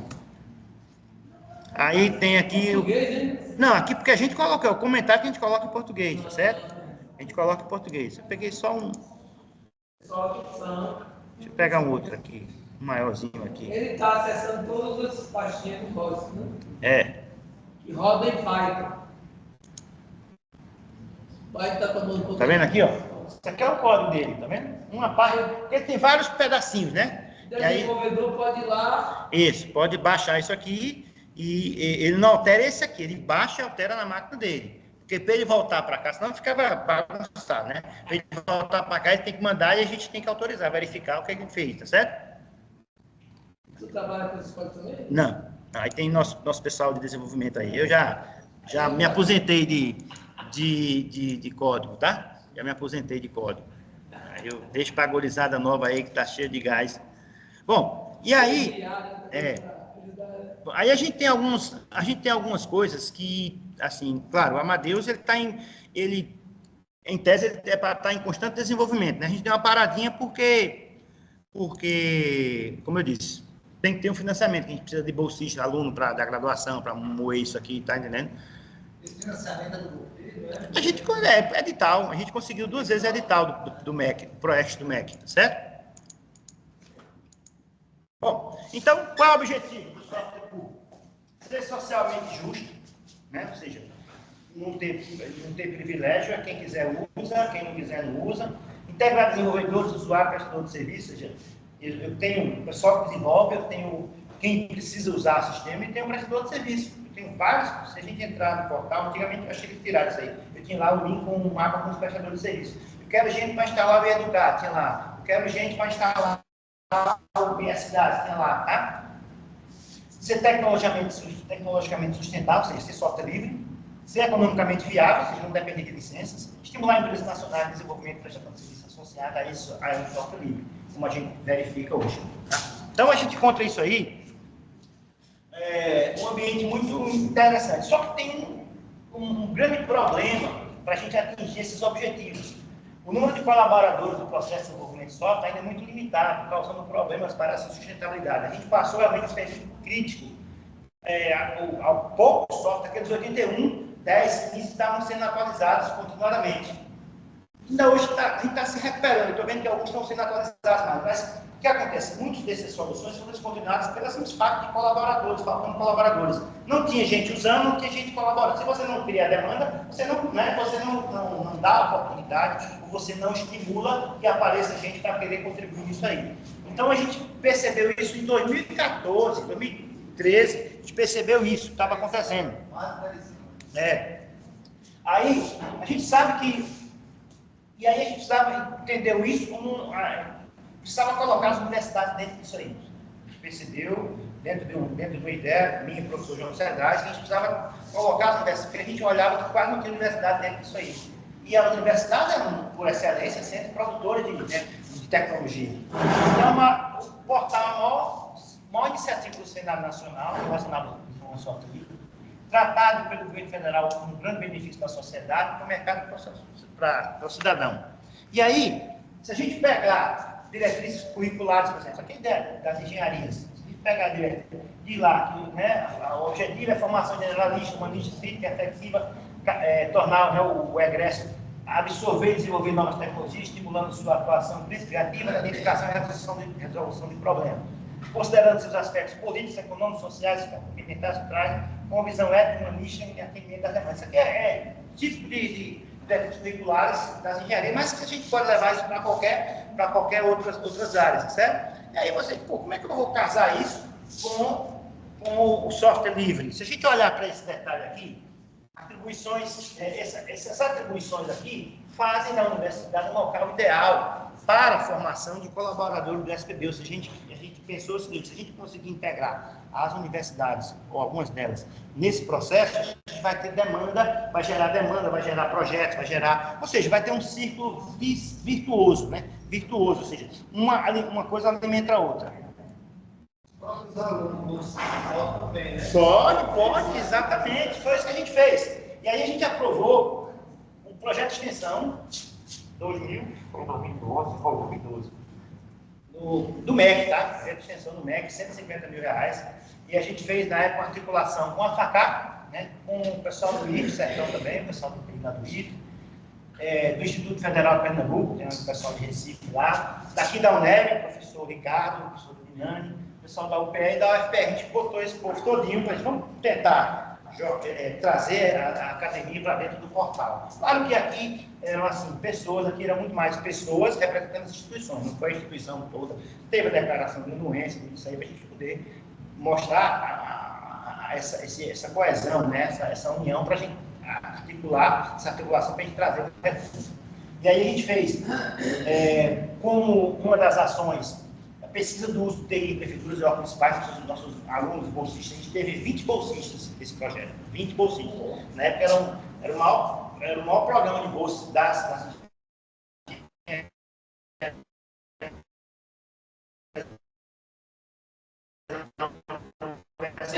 em todas as áreas. A gente fez uma pesquisa do TI nas prefeituras dos órgãos para saber a questão de transparência, para saber se tinha algum software de gestão. Porque a gente diz, se você não está usando o software para isso, por que você não pega o S-Dados? A ideia era identificar potenciais de utilização do software público.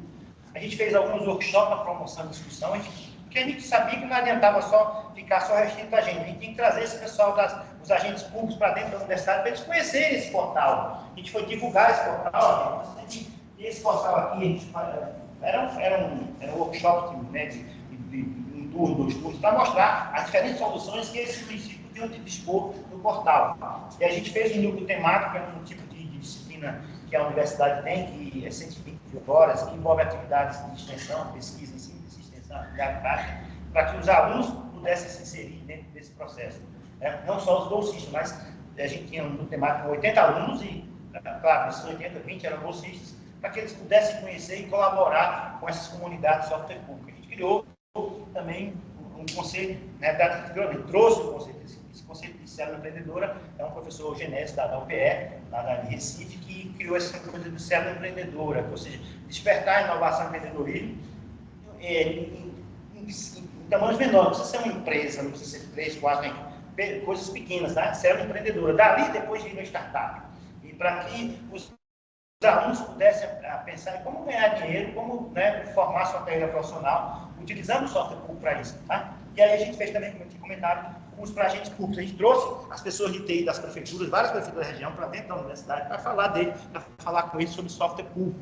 Que muitas vezes eles estavam lá se batendo, ou gastando muito dinheiro, ou não tinha solução para aquela demanda deles, e de repente no portal tinha. Então, realmente, o que a gente faz aqui de forma bem abreviada, a gente fez isso durante o dia todo para esses agentes públicos, pessoal das prefeituras, de câmaras de vereadores, para eles saberem da existência do portal, para verem a possibilidade de utilizar essas tecnologias, né, nos seus municípios.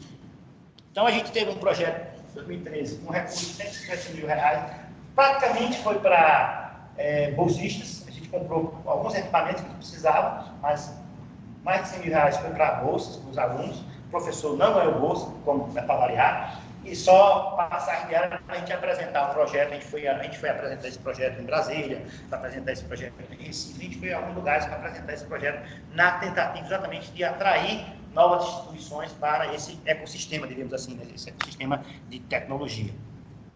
E aí, em 2015 também, aí em 2014 não teve edital, aí em 2015 teve edital. Só que nesse período eu já tinha saído do doutorado, o professor João Cedrais também, e ele estava na UFPE, e aí a gente preferiu rodar o programa lá na UFPE. A gente estava na UFPE.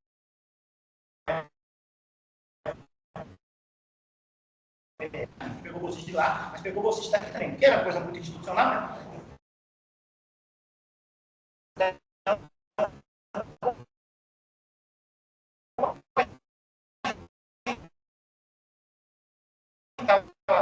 essa aqui praticamente não teve equipamento. Foi só bolsa. Então a gente contemplou bolsistas porque a gente precisava dar um gás. Foi exatamente quando a gente deu um gás no Amadeus. O Amadeus estava decaindo, a gente assumiu o Amadeus, que até então era da UFPE, a gente trouxe para a gente, né? Trouxe o Amadeus, não, agora que vai cuidar do Amadeus é a Univasf. A gente trouxe para a Univasf, né? Apesar do projeto ser rodado na UFPE, a gente pegou o bolsista da UFPE, mas a ideia era, quando terminasse o doutorado, a gente voltasse para a universidade, a gente trazer o Amadeus para a Univasf, que está até hoje. Então a gente fez um workshop com mais de 170 participantes, a gente trouxe professores, a professora Jussara aqui da Rio Sertão, tem mais aqui, o professor Boninho deve estar aqui, o professor Boninho sempre está nesse negócio aqui. Marcos Vitor, quem conhece Marcos Vitor Laola? Jussara também vai aqui, né? Jussara ela já terminou, ela regressa do programa, certo? Deixa eu ver quem mais aqui que está aqui. Aqui quem não está muito claro aqui, mas a gente tem essa interação aqui boa com o pessoal do livro também da FACAP. Isso aqui foi em 2013. Então hoje tem o site, sbb.univasf.edu.br, com tudo isso aí. Como eu disse, o projeto deu uma paradinha por conta de faltou a gente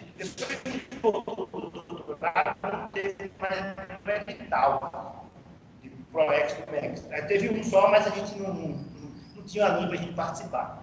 Aí depois a gente fez o segundo workshop do outro ano, certo? Porque era um projeto de um ano, mas pegou metade do ano, metade do outro ano. A gente trouxe esse cara americano, Mad Dog, é um dos expoentes mundiais de software livre. Ele estava aqui em Maceió, veio com um evento, a gente soube, e aí trouxe ele para apresentar uma palestra, até na FACAP essa palestra.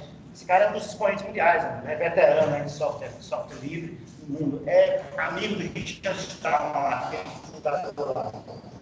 E a gente depois fez também o terceiro, fez 3 workshops, né? Trouxe gente do Uruguai e também a gente trouxe o pessoal do BNDES. O BNDES tem recurso para o município, para financiar o município nisso aí. É financiamento, né? Foi perdido. Mas o BNDES, se o município quiser adotar, por exemplo, as cidades, viadutar, o BNDES financia isso.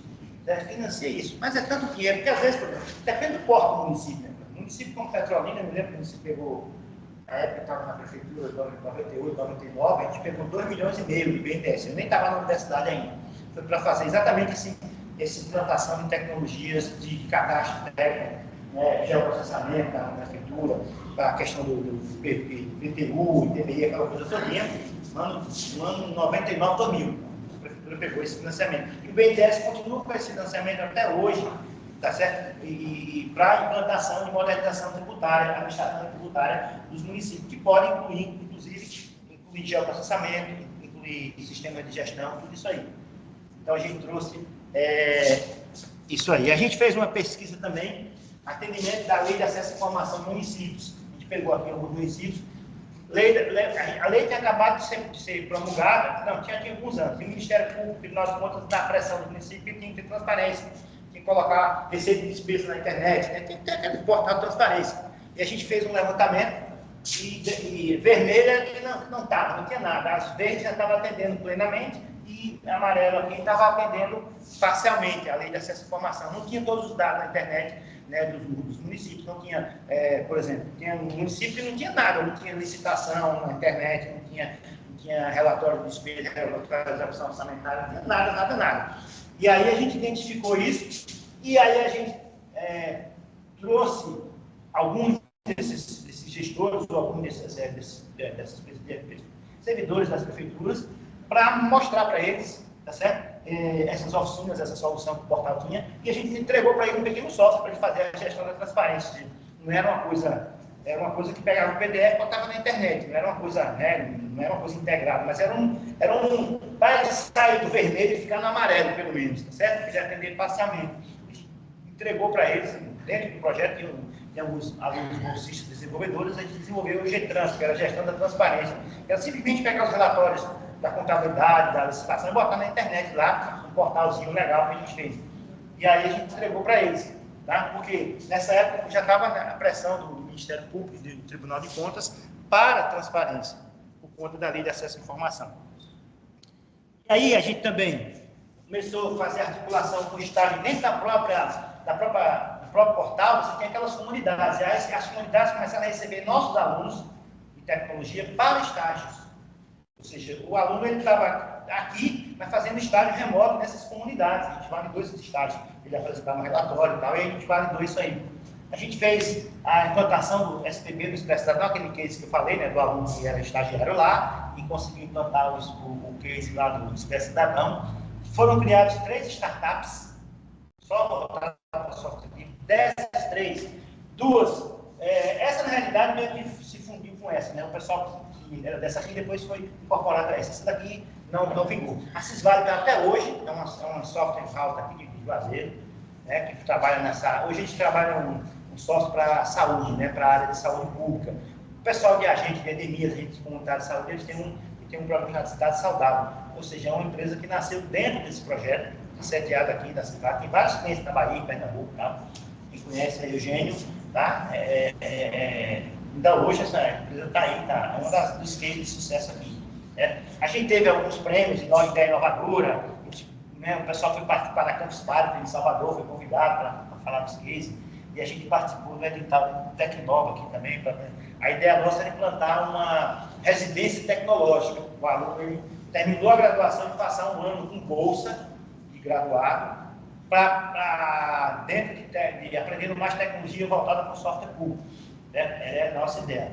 E, infelizmente, o edital não nos contemplou, mas a ideia ela foi premiada, a gente deixou para um outro momento aí. Tá? Porque a ideia era o quê? Era o aluno saindo, ele participar de um programa de imersão com bolsa e voltado para o software público. Eles se integraram naquelas comunidades para ele ajudar no desenvolvimento, na atualização. E aí tem o Amadeus, a gente nesse projeto a gente colaborou com 18 soluções, a gente colaborou com a gente modernizou a página, deu um layout novo para a página, esse layout que tem hoje lá, a gente que pensou, tá? E aí a gente fez esse desenvolvimento, na segunda edição do projeto, a gente pegou o Amadeus que estava meio parado, a gente deu esse gás e o Amadeus hoje está aí plenamente.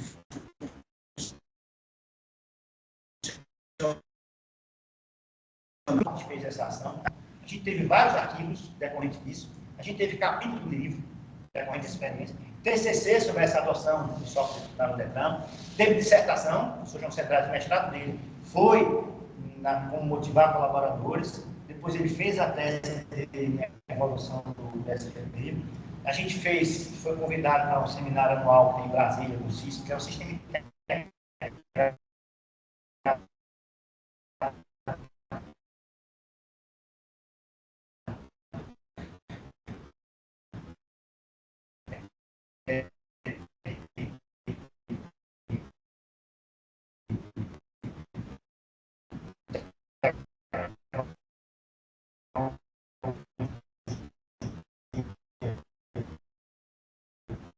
Todos os órgãos públicos.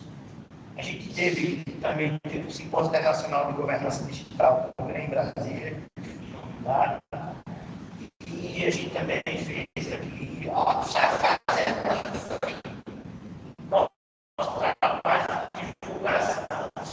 aqui, tá? Foi aqui na casa de 2025, porque é um projeto que realmente é mais extensão do que pesquisa. A gente fez alguma coisa de pesquisa, TCC, para ter um bocado de recurso pronto para o Amadeus a entrar. E há outras ferramentas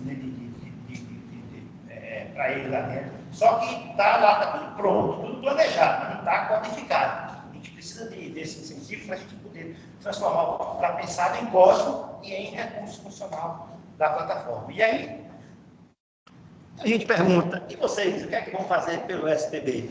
Certo? A gente, com uma apresentação, foi estimular projetos do SPB, principalmente concepção de soluções que possam contribuir para o desenvolvimento territorial da agroecologia. Normalmente, o que é que eu faço? O desafio, caso lá da turma lá, né, da minha turma lá. Eu lanço uma proposta de seminário, onde em equipes, os estudantes vão olhar essas soluções, vão olhar cada uma dessas soluções, vão escolher uma delas e vão falar sobre elas. Não precisa instalar, não precisa botar para rodar. Vai pesquisar sobre ela e vai como é que essa solução pode ser aplicada ao DT ou à agroecologia. Por exemplo, o cara,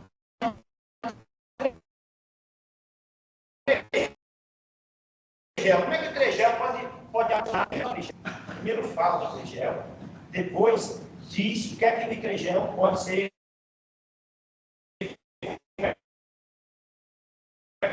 educar, como é que ele pode ser usado no projeto de desenvolvimento. Ou seja, faz um link, tá? Faz um link entre o programa e o software. Então, normalmente eu lanço esse desafio.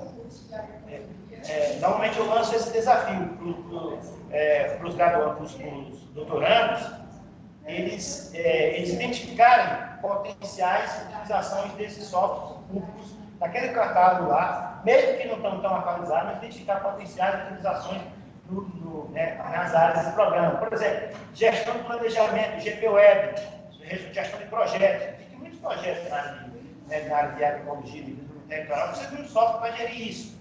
Né? Você precisa de um software para gerir, para distribuir as atividades, estabelecer prazos, estabelecer orçamento, estabelecer metas, gerar relatórios.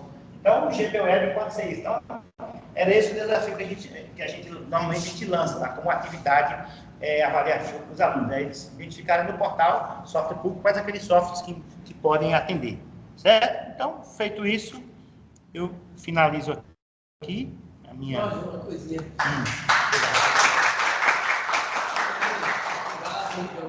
Você falou desses softwares todos, eles têm todos a versão para Android, iOS, eles rodam?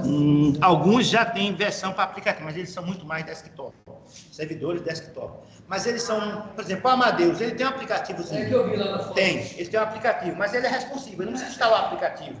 Ele é adaptável, ele responde bem. A maioria desses softwares, eles têm já não é uma versão para Android ou para iOS, eles rodam no navegador. Não, no navegador tudo bem, é que o navegador, não, ele... exatamente. Alguns têm um aplicativo, outros não. Porque, dada a especificidade, eu sei que muita coisa hoje no celular resolve, né? Mas são softwares muito específicos, né? E também aquela coisa da atualização, do delay, né? Da atualização que é grande. Certo?